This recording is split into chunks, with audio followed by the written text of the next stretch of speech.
due to criminal records or past convictions.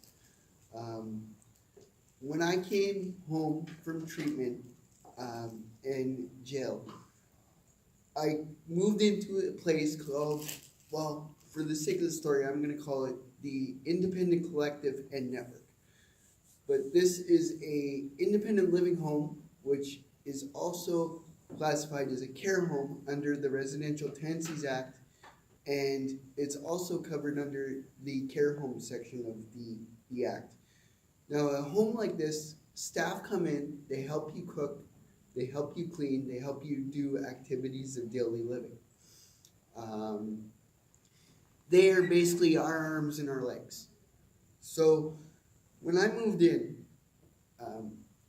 the place was, I was told that, let's say for instance, if a staff came in and I didn't want my supper, or I didn't want to do my laundry but I wanted to do something else, then I was told that I could do that.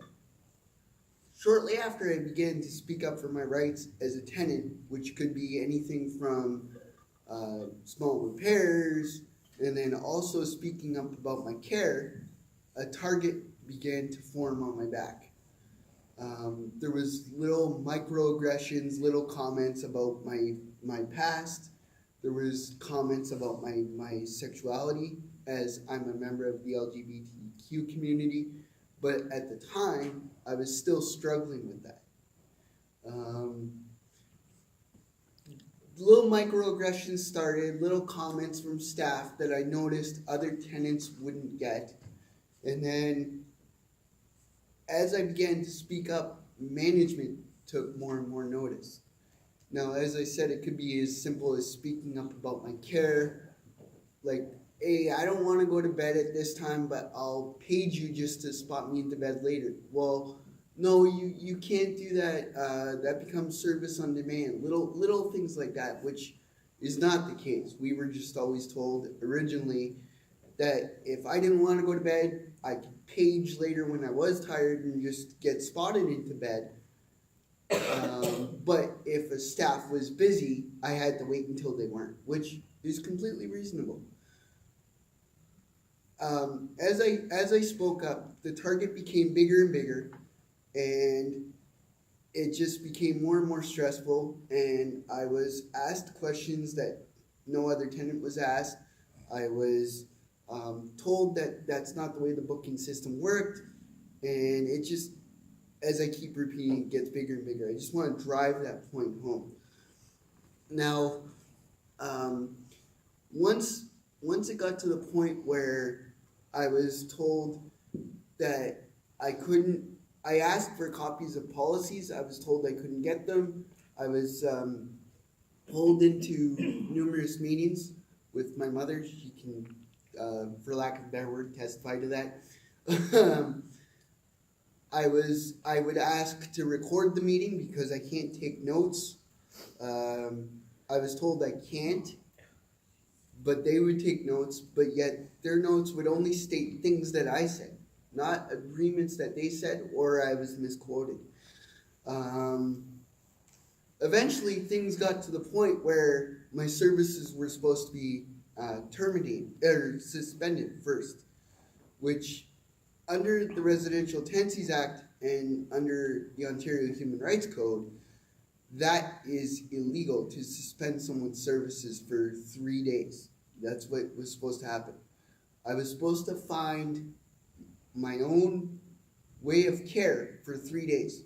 But imagine if someone like me moved to Sudbury into a place like this, and they didn't have family and friends that supported them and said, you know, this isn't right, call a lawyer, this isn't right, check on human rights.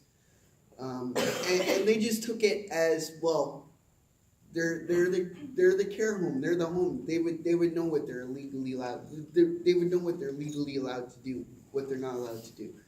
And then when I said, well, I'm going to call human rights, this doesn't sound right, all of a sudden my services were terminated.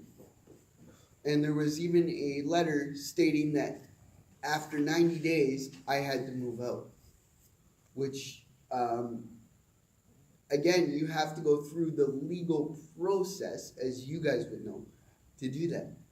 So now I still live at this home, but I don't get services, and I get services from another agency, but it's not quite the same. I don't get staff that come and help me do groceries anymore. I don't get staff that help me cook full meals. I'm eating TV dinners and things like that, which aren't exactly totally healthy.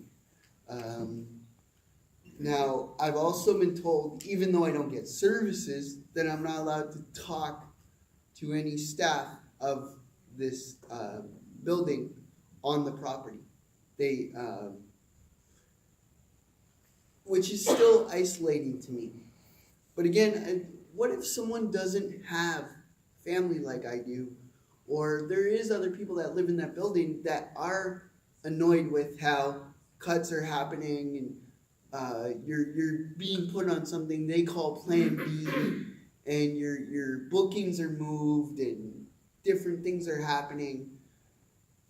And I've personally spoken to these people, but they are too scared to speak up. And who can blame them when this place has a habit of suspending services, which is illegal? And they've done this before, but unfortunately you'll have to take my word for that, because the two other people that I know that they've done this to have passed away. So we need stronger protections for tenants with disabilities. When I called the Northeast Lynn, or the local health integration network, I was told by a gentleman that's supposed to make sure this agency follows their protocol, that he told me he's 90 days on the job at the time, and his bosses said they were allowed to do this. So either someone in the Northeast Lynn is letting an agency get away with this, or they just don't know themselves and they're not educated on the Residential Tenancies Act and just basics. I don't know how this happens, but we need stronger protections. We need more accountability for agencies like this, so management is held to account, and tenants can speak up. Like I've ran into someone that just says, I just want to shower 7 days a week like somebody else would, because I have skin issues because I sit in my wheelchair all the time. But yet he's too scared to speak up, and that bothers me, which is why I'm still speaking out about this, because if they can do this to me with my history, who else are they doing this to? And the last thing I want to say is how this has affected me. I felt for over a year while we were going through this, that I'm paying for what I've done in my past. There's been suicidal thoughts. There's been suicidal attempts. I feel like a burden to my family. I'm supposed to be using a program to do my artistic stuff and my advocacy stuff, but yet I spent most of the year trying to do human rights complaints, but the system isn't set up so that you get super amount of help from a lawyer. No offense to anybody that is a lawyer, but and just honestly, I am getting to the point where I'm going to drop my human rights complaints, because advocacy seems like a stronger route, because the system is just set up where you don't get that amount of help. And I just want accountability. When I went away to jail and to treatment, I was held to account. Why can't big corporations be held to account? Thank you for your time.